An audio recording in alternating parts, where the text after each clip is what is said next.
இல்ல நாங்க தயாராக இருப்பதால் தான் இன்று போராட்ட களத்தில் இருக்கிறோம். 234 தொகுதிகளிலையும் தமிழக வெற்றி கழகத்தை சார்ந்த தோழர்கள் நாங்கள் போராடிக்கிட்டு இருக்கோம். அப்படின்னா இஸ்லாமியர்களுக்கு ஒரு பாதுகாப்பு என்றால் முதலில் குரல் கொடுக்கக்கூடிய ஒரு தலைவராக எங்க தலைவர் அவர்கள் இருக்கிறாங்க.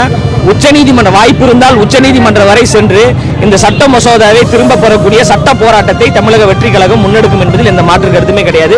தமிழக வெற்றி கழகம் என்பது மற்றும் ஒரு அரசியல் கட்சி கிடையாது, ஒரு மாற்றத்தை ஏற்படுத்தக்கூடிய ஒரு அரசியல் கட்சி, முதன்மை சக்தியாக வருகிறது. மக்களின் துணையோடு நாங்கள் அரசியல் பண்ணிக்கு வரோம். அப்போ மக்களுக்கு ஒரு பிரச்சனை என்றால் குரல் கொடுக்கக்கூடிய இடத்தில் எங்க தலைவர் இருக்கிறாங்க, எங்க கட்சியும் இருக்கிறது, தொடர்ந்து போராடுவோம். இன்னும் பல பேர் இன்னும் விஜய் அவர்களே ஒர்க் ஃப்ரம் ஹோம் பொலிட்டிஷியன் என்று இன்று வரை சொல்றவங்க பைத்தியக்காரத்தனமா ஏதாவது சொல்லிட்டு இருப்பாங்க. அவங்க சொல்றதுக்கெல்லாம் பதில் சொல்லிட்டு இருக்க முடியும். இப்ப நாங்க எங்க இருக்கிறோம், எல்லாரும் குறிப்பிட்டு சொல்றாங்க, யார் சொல்லி வந்திருக்கிறோம்?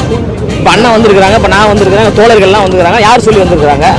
அவர் தான் 3 பக்க அறிக்கையில சொல்லிட்டாருங்க. கடைசி ஒரு படப்பிடிப்பு நடந்துகிட்டு இருக்கு. அந்த படம் முடிஞ்ச பிறகு நேரடியாக அரசியல் களத்துக்கு வர போறேன். அது வரைக்கும் என்னுடைய தோழர்களே நான் அரசியல் மயப்படுத்தினார்ல, இதான் அரசியல் மயப்படுத்துறது.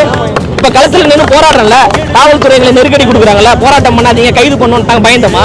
எல்லாவற்றையும் எதிர்கொள்வதற்கு எங்களை தற்காத்து கொண்டு அரசியல் பணி செய்வதற்கு எங்களை தயார்படுத்துறாரு தலைவர், அரசியல் மயப்படுத்துறாரு. பல தளபதிகளை எங்க தலைவர் உருவாக்கிறார்களா, அந்த பணி எங்க தலைவர் செய்து கொண்டிருக்கிறார்.